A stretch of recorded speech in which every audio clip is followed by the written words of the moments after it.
Dobrý den, milé děti. Jsem tady zase, abych vám řekla pohádku. Dnes to bude pohádka Sůl nad zlato. Dobře poslouchejte, pohádka začíná. V jedné daleké zemi žil starý král. Ten měl 3 dcery.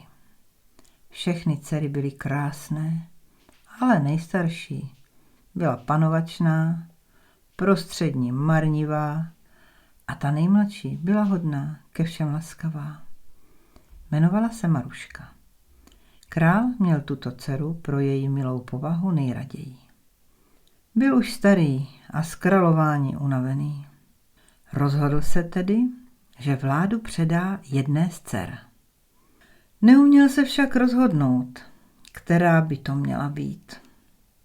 Zavolal si je k sobě a pravil. Královnou se stane ta, která mě má nejraději. Nejstarší dcera řekla. Já tě mám, tatínku, ráda jako zlato. Prostřední řekla. Já tě mám, tatínku, ráda jako drahé kamení a šperky. A jak miluješ svého tatínka ty, Maruško? Ptal se pan král. Já tě mám, tatínku, ráda. Mám tě ráda jako sůl. Maruščina odpověď krále velice rozhněvala a Marušku z království vyhnal se slovy. Až bude sůl vzácnější než zlato a drahé kamení, můžeš se vrátit, pak budeš královnou. Maruška s pláčem odešla. Cestou se dostala do hlubokého lesa, kde potkala kouzelnou babičku, která ji vzala k sobě do chalupy. Tam spolu žili v klidu a pohodě.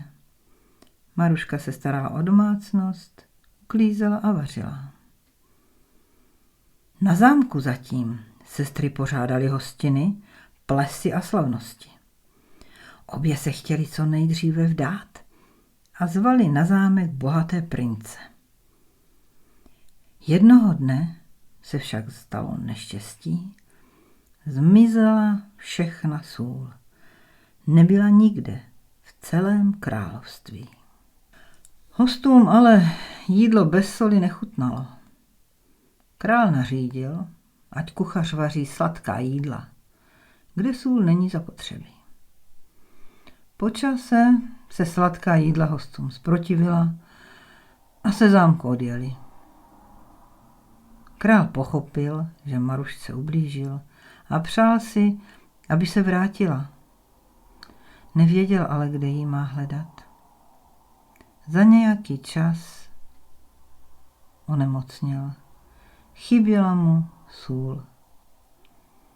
Maruška zatím žila spokojeně u babičky. Brzy se však k ní doneslo, že je tatínek král je nemocný. Rozhodla se, že se na zámek vrátí. Babička ji nezdržovala a za službu jí dala výslužku, mošničku ze solí. Na rozloučenou jí řekla. Je to kouzelná mošlička, sůl v ní nikdy neubyde, ať bereš, kolik bereš. S tím Marušku popustila a Maruška šla cestou do zámku.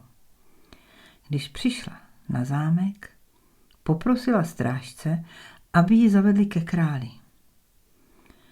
Protože byla v obyčejných šatech, nikdo ji nepoznal. Král ležel v posteli, bledý, nemocný. Pane králi, řekla Maruška, přinesla jsem vám dárek, který vás vyléčí. Král na to odpověděl. Nic mě nemůže pomoci, jen špetka soli. A tu já právě přináším, tatínku, řekla Maruška. Král se až radosti rozplakal a prosil Marušku za odpuštění. Ta mu z radosti odpustila.